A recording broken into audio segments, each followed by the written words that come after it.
ఈ సమయమున మరి రెవరెండ్ డేకన్ సాల్మన్ గురువులు మన యొక్క పరిశుద్ధ ఆంధ్రప్రదేశ్ దేవాలయ కుమారుడిగా మరి అభిషిక్త పరిచర్యలో సంఘ సేవ పరిచర్యలు ఎన్నిక కాబడి మరి ఆత్మతో అభిషేకింపబడి ఈ దినాన మరి సిఎస్సి క్రైస్ట్ చర్చ్ నందు ఏలూరు నగరములో మరి అసోసియేట్ పాస్టర్గా వారి సేవలు అందించడం దేవుడిచ్చిన ధన్యత. అందరు బట్టి ప్రియమైనటువంటి సాల్మన్ ప్రేమతో ఆహ్వానిస్తూ కొద్ది సమయం దేవుని యొక్క వాక్య సందేశం అందించాలని ప్రేమతో ఆహ్వానిస్తుంది.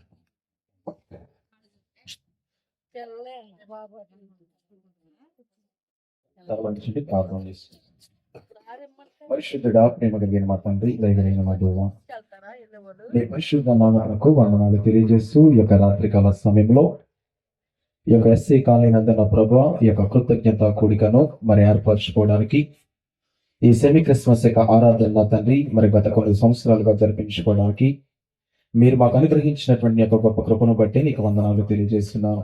ఇంతవరకు కూడా మీరు తోడై ఉండి మమ్మల్ని నడిపించి ఉన్నారు. ఈ యొక్క సమయంలో నీ దాసుడిగా నేను నిలబడి మాట్లాడుతుండగా నా నోటి మాటలను నీ దాసుల హృదయాలను నీ దృష్టికి అంగీకారకృతముగా మీరే మలుచుకోమని యేసు నామములో అడిగి వేడుకుని ప్రార్థిస్తున్నాను మా తండ్రి, ఆమేన్. దేవుని పరిశుద్ధమైన నామమునకు మహిమ కలుగును గాక. మరి ముందుగా నన్ను నిలవబెట్టినటువంటి నా దేవాతి దేవునికి నా యొక్క ప్రత్యేకమైన వందనాలను తెలియజేస్తున్నాను. మరి ప్రేమతో మరి అవకాశం ఇచ్చినటువంటి మరి స్థానిక గురువులు, అభిషిక్త పరిచారికలు మరి రెవరెండ్ కె ఇస్రాయల్ గారికి నా యొక్క ప్రత్యేకమైన వందనాలను తెలియజేస్తున్నాను. మరి సంఘ పెద్దలకు, విశ్వాసులకు కూడా నా యొక్క వందనాలు తెలియజేస్తున్నాను. మరి ముఖ్యముగా ప్రేమతో ఆహ్వానించినటువంటి మరి ఎస్సీ కాలనీ మరి కమిటీ వారందరికీ కూడా మరి మరణకు, శ్రీనన్నకు, జయరాజ్ అన్నకు మరి ఇంకా మిగిలినటువంటి వారందరికీ కూడా నా యొక్క హృదయపూర్వకమైన వందనాలను తెలియజేస్తున్నాను. అందరికీ వందనాలు. మరి మంచిది, దేవుని యొక్క కృపను బట్టి మరి ఈ రీతిగా మనమందరం కూడా కలిసి కృతజ్ఞత కూడిక, ఇది చాలా ప్రాముఖ్యమైనటువంటి మాట. ఎందుకంటే ఈ డిసెంబర్ నెల రావడంగానే అందరూ సెమీ క్రిస్మస్ ఆరాధన అని లేదా క్రిస్మస్ ఆరాధన అని చెప్పి మరొక పేర్లు పెట్టుకుని ఈ క్రిస్మస్ ను జరిపించుకుంటా ఉంటున్నారు. కానీ నాకు తెలిసినప్పటి నుంచి కూడా దీనికి సెమీ క్రిస్మస్ అనడానికి బదులుగా కృతజ్ఞత కూడిక అనేటువంటి మాటను పెట్టడం అనేది జరిగింది. ఎందుకు కృతజ్ఞత అని అంటే కనుక దేవుడు గడిచిన సంవత్సరం అంతా కూడా తన కృప చేత కాపాడి ప్రతి విషయంలో కూడా మన పక్షముగా నిలబడ్డాడు, మనం నడిపించాడు అనేటువంటి ఒక గొప్ప విశ్వాసం అవ్వచ్చు, నమ్మకం అవ్వచ్చు. దీనంతటిని బట్టి అనగా ఒక మాటలో చెప్పాలంటే దేవుడు మన కుటుంబాలపైన చూపించినటువంటి కృపను బట్టి దేవాతి దేవునికి కృతజ్ఞతలు చెల్లించాలి అనేటువంటి విషయాన్ని ఇక్కడ జ్ఞాపకం చేయబడుతుంది. అయితే బైబిల్ గ్రంథంలో తెస్సలోనికీయులకు రాసినటువంటి మొదటి పత్రిక 5వ అధ్యాయము 16వ వచనంలో ఒక మాట, ప్రతి విషయం మందు కృతజ్ఞతాస్తుతులు చెల్లించుడి, ఇలాగు చేయుట యేసుక్రీస్తునందు మీ విషయములో దేవుని చిత్తము. చాలా ఇక్కడ తెలియజేయబడుతున్నటువంటి మాట, ప్రతి విషయం మందు కృతజ్ఞత చెల్లించండి. ఇక్కడ అపోస్తలుడైన పౌలు చాలా స్పష్టంగా వివరంగా తెలియజేస్తూ మాట్లాడుతున్నటువంటి మాట, ప్రతి విషయమందు కూడా కృతజ్ఞతలు చెల్లించేటువంటి వారుగా ఉండాలి. ఎవరిని చెల్లించమంటున్నాడు? ఎవరికి చెల్లించమంటున్నాడు? ఈ రెండు చాలా ప్రాముఖ్యమైనటువంటి విషయాలండి. కృతజ్ఞత అనేది సర్వసాధారణంగా మనం ఎప్పుడు చూపిస్తామంటే ఎవరైనా మన పక్షముగా ఏదైనా కార్యము చేస్తేనే, మనకు సహాయము చేస్తేనే, మనకు మేలు చేస్తే తప్ప మరొకరికి కృతజ్ఞత మనము చూపించము. ఎవరన్నా మనకు కీడు చేస్తే మనం వారు మంచి కోరుకుంటామా? ఎవరన్నా మనం తిడితే మనం వారు తిరిగి తిట్టకుండా ఉంటామా? ఎవరన్నా మనల్ని కొడితే తిరిగి వాళ్ళని కొట్టకుండా ఉంటామా? లేదు. ఎప్పుడు మనము ఈ కృతజ్ఞత అనేది కలిగి ఉంటామంటే కనుక ఎప్పుడైతే దేవుడు మన జీవితాల్లో కార్యాలు చేస్తాడో, దేవుడు ఎప్పుడైతే మనకు గృహాలను గ్రహిస్తాడో, దేవుడు ఎప్పుడైతే మనకు ఉద్యోగాలను గ్రహిస్తాడో, దేవుడు ఎప్పుడైతే మనకు ఉన్నటువంటి కష్టాల నుంచి, శ్రమల నుంచి విడిపిస్తాడో అప్పుడు మాత్రమే ఈ కృతజ్ఞతను చెల్లించడానికి అందరూ ఆశను చూపిస్తారు. ఇంకొక మాటలో చెప్పాలి అంటే కనుక మనమందరం కూడా ఏంటి ప్రార్థన పెట్టుకోవట్లేదు అని అంటే, దేవుడు ఇంకా నా బిడ్డకు ఉద్యోగం ఇస్తాడేమో అని చూస్తున్నానండి, గృహము కట్టుకోవాలని ఎదురు చూస్తున్నానండి, లేదా పలానదని చెప్పుకుని ఈ దేవునికి కృతజ్ఞత చెల్లించకుండా మనము వాయిదాలు వేసుకుంటూ వెళ్ళిపోతున్నటువంటి పరిస్థితి. ఒక మాట నేను చెప్తా. ఇప్పుడు ఒకరి దగ్గర అప్పు తీసుకున్నాము, పలానా తారీఖులో ఇస్తామని చెప్పాము. ఇప్పుడు తీసుకున్నటువంటి ఆ తేదీ వచ్చేసింది. ఇప్పుడు మనం ఏం చేయాలి? ఆ డబ్బు తీర్చాలి. తీర్చకపోగా ఆ వ్యక్తికి మనం కనపడకుండా మన ఇష్టం వచ్చినటువంటి సమాధానం చెప్పుకుంటూ తిరిగేస్తూ మరలా నీకు డబ్బు అవసరమైనప్పుడు ఆ వ్యక్తి దగ్గరికి వెళ్ళి, అయ్యా నాకు డబ్బు కావాలి, ఇస్తామని ఇస్తాడా? ఏమన్నా మాట్లాడేది అనుకోవాలి. నాకు లైట్లు అడ్డం కూడా కనపడట్లేదు ఏమి. నేను కనపడుతున్నానండి? తెలుసా నేను ఎవరు? మీరు ఎవరు నాకు కనపడట్లేదు వెనకాల వాళ్ళు. ఓకే, ఏమడిగాను ఇప్పుడు నేను? అప్పిస్తా? ఎందుకు ఎవరు? అప్పుడు మీరు చెప్పేటువంటి మాట ఏంటంటే కనుక, అయ్యా బాబు ఇంతకు ముందు నీకు ఆల్రెడీ నేను అదే నాకు ఇవ్వలేదు, మరలా తిరిగి నీకు ఎలా ఇవ్వగలను? ఎవరు చెప్పే మాట అన్నది నీ సొంత అన్నవండి, తమ్ముడవనివ్వండి, ఏ వరుస అవనండి, నేను నీకు ముందు ఒకటి ఇచ్చాను, నేను ఇచ్చిందే నువ్వు నాకు తిరిగి ఇంకా ఇవ్వలేదు, మరలా నాకు ఇంకోటి కావాలని వస్తే నీకు ఎలా ఇస్తాను? దేవుడు కూడా మాట్లాడుతున్నటువంటి మాట, ప్రియమైనటువంటి దేవుని సంగమా, మనలో చాలా మంది కూడా దేవుడు మన జీవితంలో చేసినటువంటి కార్యాలకు తిరిగి దేవునికి కృతజ్ఞతాస్తుతులు చెల్లించుకోకుండా ఇంకను కూడా ఆ కృతజ్ఞతను వాయిదా వేసుకుంటూ వెళుతున్నటువంటి పరిస్థితి. ఈసారి కాదులే మరొకసారి, ఈ సంవత్సరం కాదులే మరొక సంవత్సరమో, లేదా మరలా పెట్టుకుంటాను, దేవుడు మరలా నా జీవితంలో ఏదైనా కార్యం చేసినప్పుడు పెట్టుకుంటానని చెప్పుకుంటూ ఇంకా ఆ కృతజ్ఞతను దేవుని పట్ల చూపించకుండా ఇంకా దాన్ని వాయిదా వేసుకుంటూ వెళ్ళిపోతున్నటువంటి పరిస్థితి. ఇంకొక మాట అయితే ఇంకొంతమంది అంటారు, దేవుడు ఇంకా మా జీవితంలో కార్యాలు చేయలేదండి, చేస్తే కృతజ్ఞత పెట్టుకుంటాము అని అంటారు. దేవుడు మన జీవితంలో కార్యం చేయమంటే ఏంటండి? ఇల్లు ఇస్తేనే దేవుడు ఉన్నట్ట? ఆరోగ్యం అనుగ్రహిస్తేనే దేవుడు ఉన్నట్ట? ఉద్యోగాలు అనుగ్రహిస్తేనే దేవుడు ఉన్నట్ట? లేదా మరొకటి మనకు అవసరమైనవి అన్ని మనకు అందిస్తేనే దేవుడు ఉన్నట్ట? ఒక మాట చెప్తానండి, ఇవాళ నీవు నేను కూడా ప్రాణముతో జీవముతో ఇక్కడ నిలబడి కూర్చున్నామంటే అది కేవలం నా దేవుని కృప. దేవునికి స్తోత్రం, హల్లెలూయా. ఇవాళ మనం అందరము ఎంత సంతోషముగా, ఎంత ఆనందముగా, మనకు కష్టాలు ఉన్నాయి, శ్రమలు ఉన్నాయి, బలహీనతలు ఉన్నాయి, ఇబ్బందులు ఉన్నాయి, అన్ని ఉన్నప్పటికీ కూడా ఇంత సంతోషకరముగా దేవుని సన్నిధిలో నిలబడి మనము దేవుని స్తుతిస్తున్నాము, ఆరాధిస్తున్నాము. ఇవాళ నీలోను నాలోను కూడా జీవం ఉందంటే కనుక అది కేవలము దేవుని కృప. ఆయన చూపించినటువంటి కృపను బట్టైనా సరే మనం మనకి ఏం చెల్లించాలా? కృతజ్ఞతలు చెల్లించాలా. ఇందక్కడ కూడా సేవకులు నిలబడి మాట్లాడుతూ జరిగినటువంటి అన్ని యాక్సిడెంట్లలో ఈసారి మాత్రమే ప్రాణాపాయ స్థితి, అనగా ప్రాణాలు పోకుండా అందరు కూడా క్షేమముగా, అది దేవుని కృప అండి. అది దేవుని కృప. దేవుడు చేసేటువంటి కార్యాలు మన కంటికి కనపడవు, చెవులకు వినిపించవు, హృదయానికి గోచరముగా ఉంటాయి.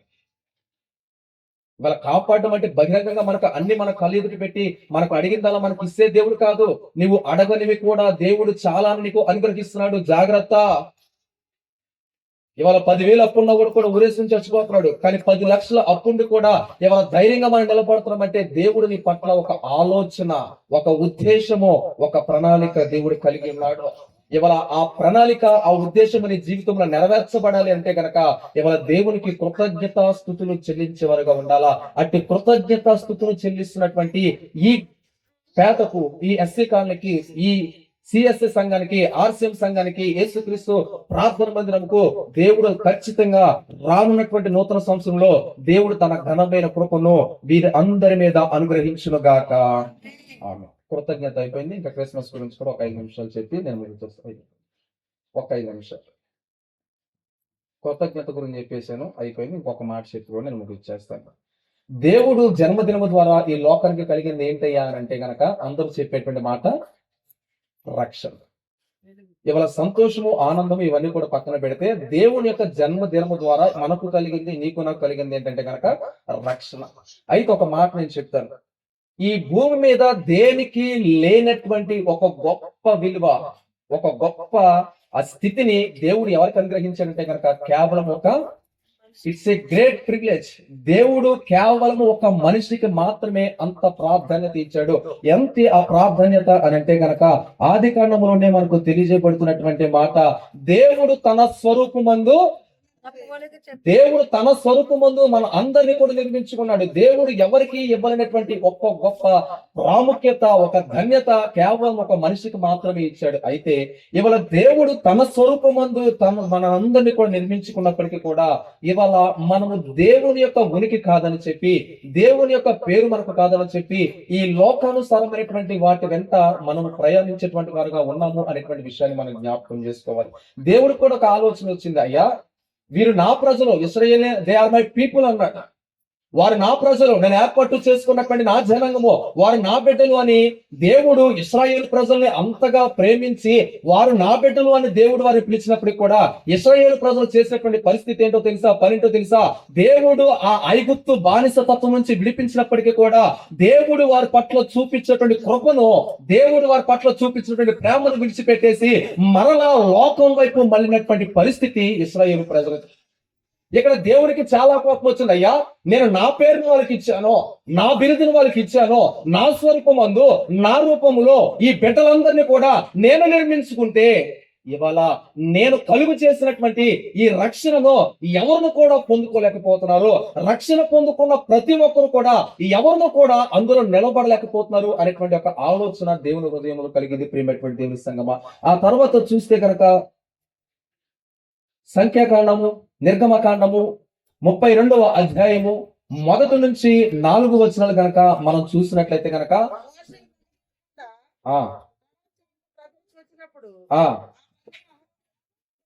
ఆ ప్రజలు అహరోను యొద్దకు కూడి వచ్చి, లెమ్ము మనమందరము నడుచుటకు చాలు చాలు ఇక్కడ తెలియజేస్తున్నటువంటి మాట. వీళ్ళందరూ కూడా మోషేను ఇబ్బంది పెడుతున్నారు. ఎందుకు? అయ్యా మేము వెళ్ళాలి, ఈ మార్గంలో మేము తినడానికి మాకు అన్ని కావాలి, మేము అన్ని చేయాలి, మాకు ఒక ఎత్తడి సర్పం ఏంటంట, ఒక ఎత్తడి సర్పమును, ఒక దేవతను మాకు నువ్వు ఏర్పాటు చేయి. ఎందుకు దేవతను ఏర్పాటు చేయమన్నారు? దేవుడు వారికి కనిపించకుండా వారిని కాల్చి కాపాడుతున్నప్పటికీ, వారిని సంరక్షిస్తున్నప్పటికీ ఎదురైనటువంటి ప్రతి సవాలు నుంచి, ప్రతి కష్టం నుంచి, ప్రతి బలహీనత నుంచి, ప్రతి అననుకూలమైన పరిస్థితి నుంచి దేవుడు వారిని విడిపించినప్పటికీ కూడా ఇశ్రాయేలుకి ఎవరు కనబడట్లేదు? దేవుడు కనబడట్లే. దేవుడు అన్ని విధాలుగా వారిని కాపాడుతున్నాడు, అన్ని విధాలుగా వారిని సంరక్షిస్తాడు, అన్ని విధాలుగా దేవుడు ఇశ్రాయేలు ప్రజల పట్ల అన్ని మేలు జరిగించినప్పుడు కూడా వారు దేవుని చూడలేనటువంటి పరిస్థితి. ప్రియమైనటువంటి దేవుని సంగమా, అక్కడ కూడా మనుషులు తమ యొక్క ఉనికిని ఏం చేయలేకపోయారు, కాపాడుకోలేకపోయారు. సమూయేలు రాసినటువంటి మొదటి గ్రంథము 8వ అధ్యాయము 5వ వచనం కూడా మనం చూసినట్లయితే అక్కడ సమూయేలుతో కూడా మాట్లాడుతున్న ఒక మాట, అయ్యా సమూయేలు నీవు ముసలివాడి అయిపోయావు, నీ బిడ్డల వంటి వారు కాదు, కనుక మాకెవరు నువ్వు ఒక రాజు నీవు ఏర్పాటు చేయి. ఇక్కడ ఈ ప్రజలందరూ కూడా ఏమడుతున్నారంటే కనుక సమూయేలు దగ్గరికి వెళ్తే, అయ్యా సమూయేలు నువ్వు తెలివైనటువంటి వాడివే, నీవు జ్ఞానము కలిగినటువంటి వాడివే, నీకు అన్ని ఆలోచనలు ఉన్నాయి, కానీ నీ కడుపు నుండి వచ్చినటువంటి నీ బిడ్డలు నీ వంటి వారు కాదు, కాబట్టి ఇవాళ మమ్మల్ని నడిపించడానికి మాకు ఎవరిని ఏర్పాటు చేయాలి? ఒక రాజును. దేవుడు చాలా మంది చూడండి, వారు అడిగిన ఏం చేశాడు? రాజుని ఇచ్చాడు. మేము రాజును నడిపించుకోవాలి, మాకు న్యాయం నడిపించుకోవాలి, మాకు ఒక రాజ అధికారి కావాలి, ఒక న్యాయాధిపతులు మాకు కావాలి అని దేవుడిని అడిగినప్పుడే దేవుడు ఏమాత్రం కూడా ఆలోచన చేయకుండా వారికి రాజుల్ని అప్పగించాడు. అయితే కనీసం ఎక్కడైనా సరే ఆ రాజు తమ ఉనికి కాపాడుకున్నారా? ఆ తర్వాత రాజుల గ్రంథంలోకి వెళ్తే కనుక సొలొమోను వంటి జ్ఞానవంతుడు లేడు, రాడు, రాబోడు. అంత గొప్ప స్థితిని సొలొమోను కలిగించాడు. సొలొమోను కాలంలో కూడా ఎక్కువ యుద్ధాలు జరగలేదు. ఎందుకు జరగలేదంటే కనుక దేవుడు తనకి ఇచ్చినటువంటి జ్ఞానాన్ని బట్టి, దేవుడు తనకి ఇచ్చినటువంటి స్థితిని బట్టి ఆ కాలం అంతటిలో కూడా మంచిగా తన పరిపాలన చేసుకోవడానికి ముందుకు వెళ్ళాడు. అయితే దేవుడు రాజును అడిగితే రాజును ఇచ్చాడు, ఎవరిని అడిగితే వారిని అందరిని ఇచ్చాడు, కానీ రాజులు తమ ఉనికిని కాపాడుకున్నారంటే లేదు. మరి రాజులు తమ ఉనికిని ఎలా కోల్పోయారంటే కనుక సొలొమోను మహారాజు తన భార్యలు చెప్పినటువంటి మాట విని తన దేవుని విడిచిపెట్టి అన్య దేవతల వైపు పరుగులు తీసినటువంటి పరిస్థితి. అన్య దేవతల వైపు అంతవరకు కూడా రాజ్యాన్ని ఎంతో బాగా నడిపించాడు. తన కుటుంబాన్ని ఎవరు కూడా మనం కూడా చూడండి, ఇంట్లో తండ్రి తల్లి బాగానే ఉంటారు, వారు ఎంతో కష్టపడి కుటుంబాన్ని ముందుకు నడిపిస్తారు. కుటుంబాన్ని ఎన్ని కష్టాలు ఉన్నా, ఎన్ని శ్రమలు ఉన్నా, ఎన్ని ఇబ్బందులు ఉన్నా సరే కుటుంబాన్ని ముందుకు తీసుకునే ఆలోచనతో వెళితే వారి వెనకలు ఉన్న వారు నిలబడతారా? లేదు.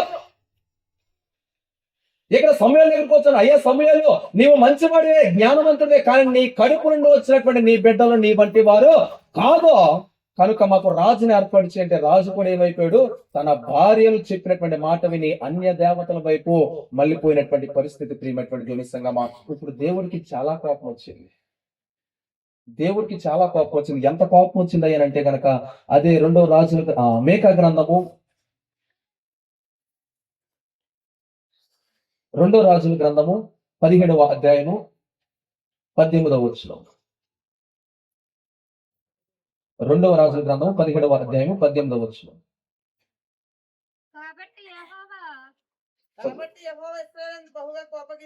కాబట్టి యెహోవా ఇశ్రాయేలుయందు బహుగా కోపగించి తన సముఖముల నుండి వారిని వెలగొట్టిన. చాలు తల్లి. ఇక్కడ దేవుడికి ఎంత కోపం వచ్చిందంటే గనక, నా పేరును వారికి ఇచ్చాను, నా బిరుదును వారికి ఇచ్చాను, నా స్వరూపమందు మీరు నిర్మించుకున్నాను, వారు ఏ గలిగితే వారికి తీసుకొచ్చి నన్ను పెట్టాను, ఇన్ని చేసినప్పటికీ కూడా వీరేం చేయట్లేదు, నా మాట వినట్లే, నన్ను అనుసరించట్లే, నన్ను కాదని చెప్పి ఈ లోకం వైపు వెళ్తున్నాడని చెప్పి దేవునికి చాలా కోపం వచ్చిందండి. ఎంత కోపం వచ్చింది అంటే కనుక తన సమూహము నుండి ఏం చేశాడు దేవుడు, వారందరినీ కూడా వెళ్ళగొట్టేసినటువంటి పరిస్థితి. ప్రియమైనటువంటి దేవుని సంగమా, ఇవాళ మనమందరం కూడా దేవుని మందిరానికి వెళ్ళగలుగుతున్నాము. ఎంత అర్పణలో ఎంత కానుకలు అంటే అంత ఇవ్వగలుగుతున్నాము.